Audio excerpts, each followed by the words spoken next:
Hello, good morning, everyone. This is Amod Kumar Kuswaha, Assistant Professor, B.Ed Department, KVPG College, Mirjapur. And today, my topic of discussion is action research in classroom teaching of chemistry. Before we move ahead with our presentation, let us see what are the points to be covered in today's discussion. So today, the point that we will covering is research.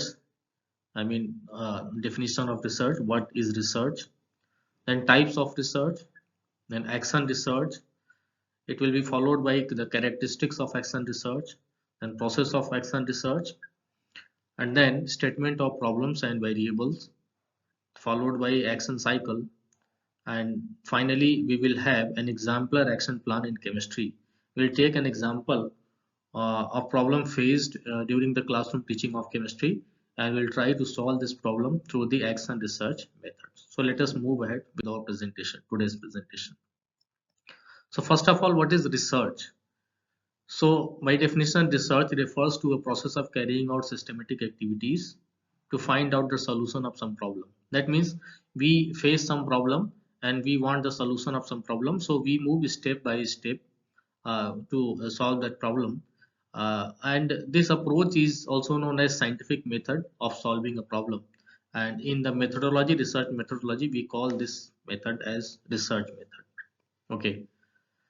Then, as I told you, research is a scientific method of finding a solution to the given problem. So, research might be having some important characteristics also. Of course, it has some characteristics. Let us see what are those characteristics. The first is it is systematic in nature. Systematic means we move in a sequence. We move step by step. One step is followed by another step, and that step is followed by another step. And these steps have a proper sequence. I mean, they must be followed in proper sequence. Second is it is always problem oriented. That means research is carried out only when there is some problem and we need solution to that problem. Third is it refers to a process. So research itself is a process. That means we have some problem, we make some hypothesis to solve that problem, we collect the data, we analyze the data, and finally we make conclusion whether our hypothesis was correct or it was wrong. Right. So research can be said to be a process. Next, it involves activities. As I told you that research is a process, so it involves activities like the statement of the problem, then formulation of the hypothesis, then collection of the data, then analysis of the data, then making conclusion and inferences. So all these activities are included in the process of research. It leads to a solution. That means the ultimate aim of any type of research is to find solution to some problem that is being faced, right? So these were the characteristics, important characteristics of research. Now let us see what are the different types of research. Broadly speaking, there are three types of research. The first is fundamental research. Okay, तो fundamental research एक किस तरीके का research होता है जहां हमारा जो मेन एम होता है that is to find some generalisation या जो ऑलरेडी एग्जिस्टिंग नॉलेज है उसमें हमको कंट्रीब्यूट करना है, हमको कोई थ्योरी डेवलप करना है। तो इन ऑब्जेक्टिव्स को लेके जो रिसर्च किया जाता है that research is known as fundamental research. The aim of this research is to build some theory, find some generalization, and contribute to the fund of existing knowledge. It has the utility or applicability of all people of the world. That means this is very important for fundamental research. I mean, the output of fundamental research, it can be consumed by the people all over the world, because this type of research always leads to contribution to the fund of existing knowledge, which can be used by everybody. Second is applied research. See, in this type of research, I mean, some theory has already been developed, some principle has been formulated, and we try to find the applicability of that already discovered principle or theory in the real life situation. Okay, so if we carry out some research keeping this thing in mind, that we try to find the applicability of some research which has been already conducted, we are actually doing applied research. The aim of this research is to find the applicability of a theory or rule in different situation, and for different sections of people. It has limited utility or applicability. I mean, if we are doing some applied research, it may be applicable for our country or our state, but it may not be applicable to other countries also. So that's why it has a limited utility or applicability. Then third type of research is known as action research.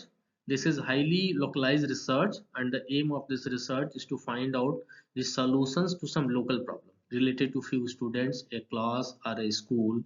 It has very limited applicability or utility.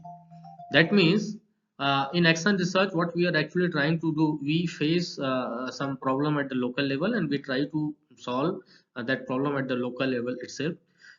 In the previous two researches, what happens? The researcher is someone else and the consumer is someone else. But this is a special type of research, action research, where the researcher himself or herself is the consumer of the output of his or her research. I mean, he or she is facing some problem. He or she is doing the research, and he or she is using the output of that research to solve some problem, right? So this we call as action research. Let us see action research in little more detail. So action research is an activity that seeks transformative changes through the simultaneous process of taking action and doing research, while we are linked together by critical reflection. As I told you, action research is highly localized, and here the researcher and consumer both are the same. I am feeling some problem, I will do a small research, and whatever the output comes from that research, I will use that to solve local level problem. The problem may be related to a few students, that may be related to a whole class, that may be related to whole school or institution, like that. Okay. So in schools, action research refers to a wide variety of evaluative, investigative. I mean, where what are the fields? What are the areas where action research can find its application, or where action research can be applied? It can be applied in a school situation for evaluation, for investigation, and analytical research methods designed to diagnose problems or weaknesses, whether organizational, academic, or instructional, and help educators develop practical solutions to address them quickly and efficiently. Next is, what are the characteristics of action research? As I told you that action research is a type of research itself. So if research has such certain characteristics, action research might also be having certain characteristics. Let us see in brief what are those characteristics. Research is a process, so is action research. So it is a process, as I already explained you. Process means we are engaged in certain activities, we are moving ahead sequence by sequence, step by step, right? In it, different activities are carried out. It is systematic in nature. It helps in finding solution of problem encountered by the teacher. It is cooperative in nature. Cooperative in the sense that while doing action research, it is not necessary that only one teacher is doing the research. Two or more teachers may be involved in that particular type of research, so it is cooperative in nature. There is possibility in bringing improvement in situation. It aims at finding solution to immediate problem. Methodology of action research is flexible, and it is self-evaluated, and finally it is cyclic in nature. Let us see the process of action research, how action research is carried out, how it is done, right? So the very first step that we do in action research is we take a sample. So what is sample? Sample is a small representative portion of population.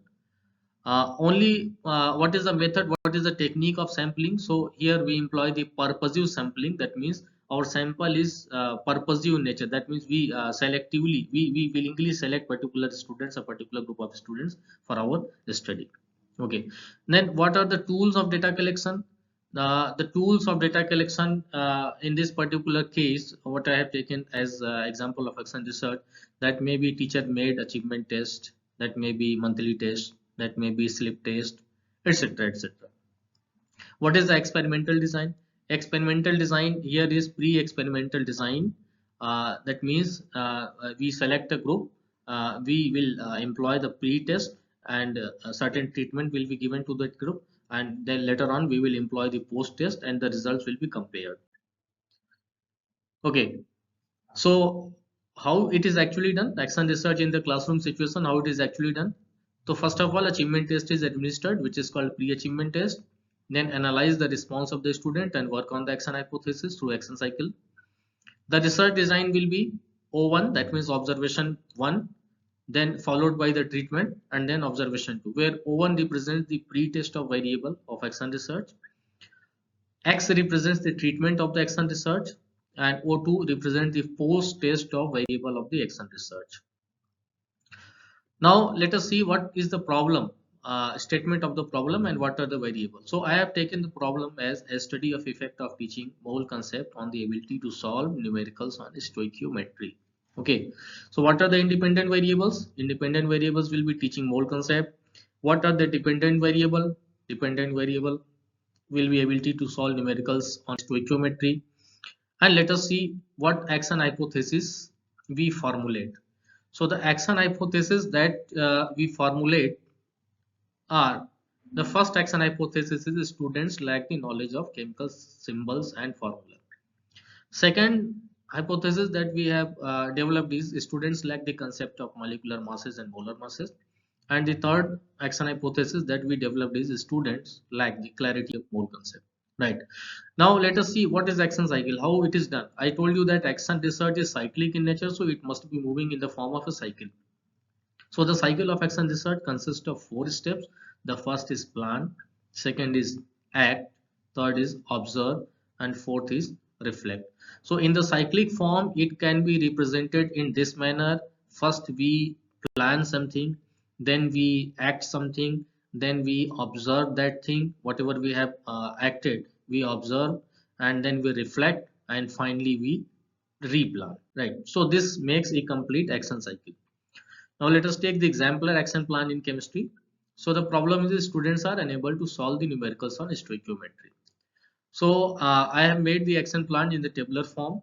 You can see the first column is action hypothesis, second column is teacher action, third column is observation and analysis, and fourth column is reflection. So let us first of all test our first hypothesis, that students lack the knowledge of symbols and formulae. What should be the teacher action? The teacher organizes a special class on symbols and formulae for sample students, and then teacher made test on stoichiometry is administered. What are the observations made? Average score of the class or the group of a student is calculated, and the individual scores are compared with the pre-achievement test. And what do we observe? What do we reflect is, what do we conclude is, no significant difference is found in the pre-achievement test and post-achievement test. Right. So what does we infer? We infer that our this hypothesis, first hypothesis, is not correct. Hence, work on the next action hypothesis. So what is the next action hypothesis? Second is students lack the concept of molecular and molar masses. So what should be the action on the part of teacher? The teacher organizes a special class on molecular masses and molar masses for sample students, and then teacher made test on stoichiometry is administered, then average score is calculated and individual scores are compared with the pre-achievement test. And what do we reflect is, no significant difference is found in this case also. Hence we have to move to the next action hypothesis. And next action hypothesis is students lack in the clarity of mole concept. The teacher organizes a special class on mole concept for sample student, and then the teacher made test on stoichiometry is administered. Average score is calculated and individual scores are compared with the pre-achievement test. And what do we reflect is that significant difference found in average scores as well as individual score, and hence we infer that this action hypothesis was correct and our problem gets solved. Right. So what do we conclude? What is the conclusion of action research? The conclusion is that the inability of students to solve the numericals on stoichiometry can be attributed to the lack in the clarity of mole concept, and the problem has been solved. Most of the students are able to solve the numericals. Thank you. Thank you so much.